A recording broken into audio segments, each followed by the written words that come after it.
नमस्कार मित्रांनो, ठरलं तर मग या मालिकेच्या आजच्या भागामध्ये कुसुम रिक्षावाल्या काकांना म्हणत असते की दादा तुम्ही जरा लवकर चला ना. तेव्हा रिक्षावाला काका ठीक आहे असं म्हणतो आणि जरा रिक्षा फास्ट घेतो. तेवढ्यात प्रतिमा समोरून येते तेव्हा त्या रिक्षाचा धक्का प्रतिमाला लागतो.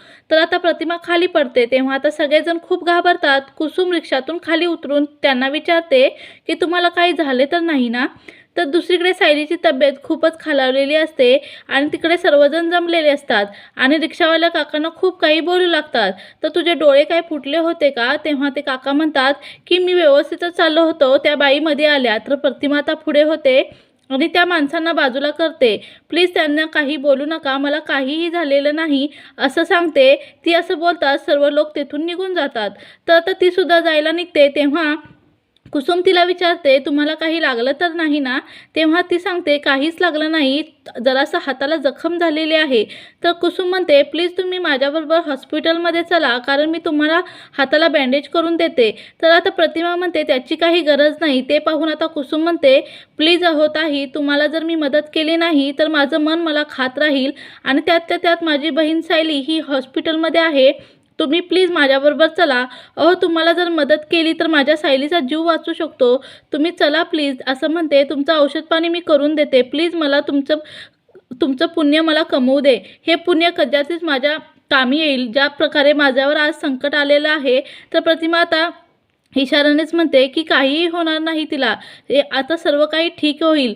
तर आता अगदी प्रार्थना करते आणि कोणासाठी सुद्धा मी असं प्रार्थना करत नाही. तेव्हा ती कौतुकाने तिच्याकडे पाहू लागते. तेव्हा प्रतिमा काय झालं असं विचारते. त्यावरती कुसुम म्हणते हॉस्पिटलमध्ये ॲडमिट आहे माझी बहीण. तर तुमच्यासारखीच अगदी ती प्रार्थना करत असते देवाकडे कोणाच्याही तब्येतीसाठी. ती आता प्रार्थना करते. तर तुम्हाला काही प्रॉब्लेम आहे का? तर ती विचारते की अर्जुन म्हणतो की तुम्ही माझा प्रॉब्लेम आहात, तुम्हीच तो सॉल्व करायचा आहे. म्हणजे तुम्ही मला सांगा तुमचा प्रॉब्लेम सॉल्व करणार आहात की नाही. परंतु अर्जुन आता ऐकण्याच्या मनस्थितीमध्ये नसतो. तो आता खूपच चिडतो, तो संतापलेला असतो. तो रागारागात मोठमोठ्याने बोलतो मला दुसऱ्या हॉस्पिटलमध्ये सायलीला घेऊन जायचं आहे. मला तिला बेस्ट ट्रीटमेंट नक्कीच मिळेल तिथे. माझी सायली लवकरात लवकर बरी होईल आणि जे काही करायचं असेल ना ते मी आता स्वतः करेल. पण आता तिथे जाऊन आता ती नर्स खूप घाबरते. ती म्हणते प्लीज तुम्ही असं काही करणार नाही आहात, डॉक्टरांना येऊ देत, मला त्यांच्याशी बोलावं लागेल. तर आता त्यांना काही पुढे सुचत नाही कारण अर्जुन खूप संतापलेला असतो. चैतन्य आणि रविराज हे तिघेही आता अर्जुनला शांत करत असतात, परंतु तो काही गप्प बसायला तयार नसतो. प्रताप म्हणतो अरे सायली अशाने बरी होणार आहे का? त्यावरती अर्जुन रागातच म्हणतो मग कशाने बरी होणार आहे माझी सायली? तेव्हा या गोष्टीसाठी किती वेळ लागतोय असं अर्जुन म्हणतो. चैतन्य आता त्याला समजवत असतो. आता अर्जुनला म्हणतात की आम्ही चांगलीच सर्व्हिस देत आहोत, पण ओ निगेटिव्ह रक्तगट कुठेच मिळत नाही. पुणे मुंबई येथे सुद्धा आम्ही चौकशी केली, परंतु सगळा स्टाफ आता कामाला लागलेला आहे आणि तुम्ही टेन्शन घेऊ नका. तर रिसेप्शनिस्टशी रागातच आता अर्जुनशी बोलत असते. माझ्या बायकोला जोपर्यंत काही झालं ना तर आता तुम्हाला मी सोडणार नाही. तर चैतन्य अर्जुनला शांत करतो आणि म्हणतो तू स्वतःवर आता ताबा ठेव. अर्जुन म्हणतो कसा मी ताबा ठेवू? माझी मनस्थिती कोणी समजायलाच तयार नाही. तर आता अर्जुन खूप भावुक झालेला असतो. त्याबद्दल सर्वांना वाईट वाटतं.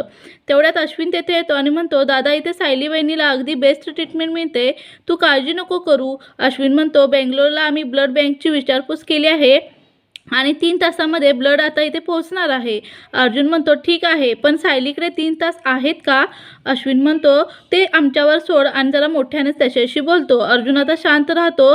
तर दुसरीकडे राकेश अण्णाला विचारतो तुम्हाला मेसेज आला की नाही?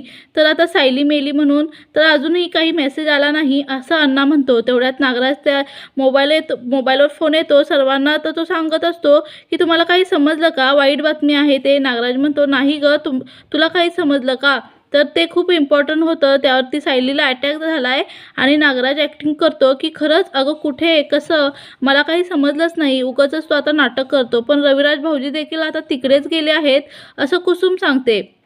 त्यावरती आपल्याला सुद्धा तिकडे जायला हवं, सायलीची कंडिशन खूपच क्रिटिकल आहे. तेव्हा नागराज म्हणतो तू फोन ठेव, मी आवरून येतो आणि आपण पटकन तिकडे जाऊ असं म्हणून तो फोन ठेवतो. नागराज म्हणतो आपलं काय चाललंय आणि या सुमनचं काय चाललंय? आता घरी जायला हवं मला असं म्हणतो. राकेशला म्हणतो चल आपण राकेश नंतर कधीतरी येऊ. त्यावरती तो म्हणतो की पप्पा अण्णा म्हणतात की तुला इथे घर जावई करून ठेवणार आहे का मी? तू असा विचारू नकोस. नागराज म्हणतो अरे राकेश चल रे, तिकडे आपल्याला दोघांना जायला पाहिजे. तर आता दुसरीकडे कुसुम आणि प्रतिमा या दोघी हॉस्पिटलमध्ये आलेल्या असतात. आता रविराज पुढेच उभा असतो, पण त्या दोघींनाही तो पाहत नाही. त्याची पाठ आता प्रतिमाकडे असते. दोघीही त्याच्या पाठीमागेच उभा असतात. आता अर्जुन डॉक्टरला म्हणतात की अजिबात टेन्शन घेऊ नको, तर आता अगदी व्यवस्थित ट्रीटमेंट आता आम्ही सायलीला देणार आहे. सगळेच आता सायलीकडे पुन्हा जायला निघतात. तेवढ्यात कुसुम आणि प्रतिमा देखील तेथे येतात. आता सायली कुठे आहे असं कुसुम विचारते. तेव्हा घरचे पुढे आलेले असतात. त्यांच्याबरोबर कुसुम म्हणते, मला या बाईंना छोटासा अपघात झाला आहे, त्यांना बँडेज करायचं आहे. तर प्रतिमा लगेच OPDकडे जाते. तर आता दुसरीकडे अश्विन फोनवर बोलत असतो. तो बंगलोरच्या लोकांशी आता संवाद साधत असतो. तेवढ्यात आता कुसुम तेथे येते. तर अर्जुन म्हणतो की तुम्ही रडू नका, आपल्या सायलीला काहीही होणार नाही. तर दुसरीकडे त्या दोन नर्स बोलत असतात की सायली नावाच्या पेशंटची खूपच क्रिटिकल कंडिशन आहे आणि त्यांचा पल्स रेट पण खूप कमी येत आहे. त्यांचा BP पण लो झालेला आहे. काय करावं सुचत नाही. बंगळुरूवरून रक्त यायला अजून 2 तास आहेत. तोपर्यंत ती राहते की नाही काही माहीत. तिचा रक्तगट खूपच रेअर आहे असं त्या बोलत असतात. माझा पण रक्तगट O निगेटिव्ह आहे असं प्रतिमा सांगते.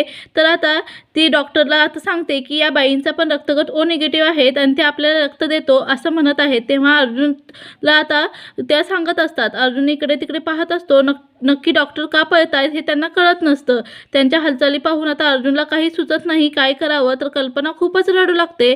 रविराज आणि प्रताप तिला धीर देतात. काहीही होणार नाही. इकडे तिकडे पाहत नक्की काय झालं आहे असं अश्विनला ते विचारत असतात. तर दुसरीकडे त्यांना प्रतिमा विचारतात, नक्की काय म्हणायचं आहे तुम्हाला. प्रतिमा त्यांना खुणवून सांगते की माझाही रक्तगट O निगेटिव्ह आहे.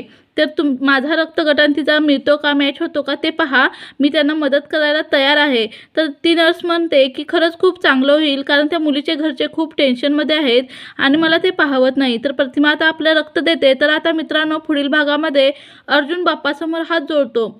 मी आजपर्यंत तुझ्याकडे काहीच मागितलं नाही, फक्त माझ्या सायलीला आज तू वाचव. दुसरीकडे प्रतिमा आपल्या मुलीलाच रक्त देत असते आणि तिचा पण रक्तगट O निगेटिव्हच असतो. अश्विन त्याबद्दल सर्वांना सांगतो. तेव्हा सर्वजण खुश होतात.